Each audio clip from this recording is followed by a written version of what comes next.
Walanto Sandiphiwe Mhlakuvana isithethi sokhetsha kwiphondo leMpuma Koloni. Silapha ke namhlanje kwikhoto okanye kwinkundla yaseLady Frey apho size kwityala lo ngasekhoyo owaye ngomnye wabantu babezabalazela inkululeko yelizwe loMzantsi Afrika obizwa njengobathandwa Ndondo owathi waphulukana nobomi bakhe ngomhla we-24 kaSeptemba ka-1985.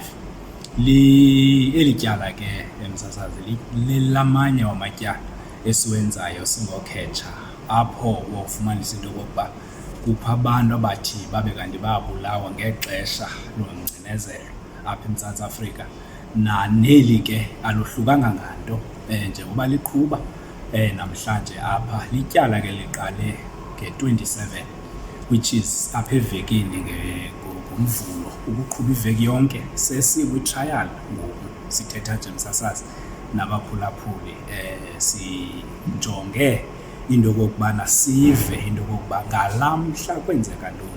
Indima yethu esiyenzayo singokhetsha kukuba siphande la matyala.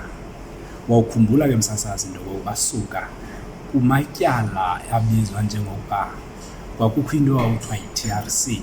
Onke ke lawo matyala athi abe kanti ayinxalenye yala TRC, inxenye yawo yathi yaziswa apha ze yaphononongwa ngokhetsha idibene negunya abantu lezotshutshiso. Kwafumaniseka into yokokuba kukhona ukuzaza, zikhona izinto efuneka zibe kanti ziyaphendulwa okanye bakhona abantu efuneka babe kanti bayaphendula ngala matyala. Njengoba sesibona ke khona umntu osestendini apha ngaphakathi ecourt hlatywa imibuzo olingqina, nomnye futhi umntu kwangumrhanelwa kweli tyala naye ukhona apha ngaphakathi. Liyaqhuba ke trial yethu, sijongile ke into yokokuba uyawuphuma kweliphini icala kuba itrial iqhuba iveki yonke until Friday. Indima yethu njengesithethi sokhetsha kwiphondo kukuba sixelele uluntu ngamatyala okanye ngezinto ezithi zibe kanti sizenzile thina singokhetsha, ngakumbi kula matyala. Wakhumbula into yokokuba abantu abaninzi msasazi babengekabikho ngelaa xesha kwakusweleka aba bantu. Wakhumbula kukho amatyala uCradle of 4, kukho amatyala woSteve Biko aphambi kweenkundla zamatyala, nawo yinxenye yamatyala efana neli likabathandwa Ndondo esikulo namhlanje apha eLady Frey.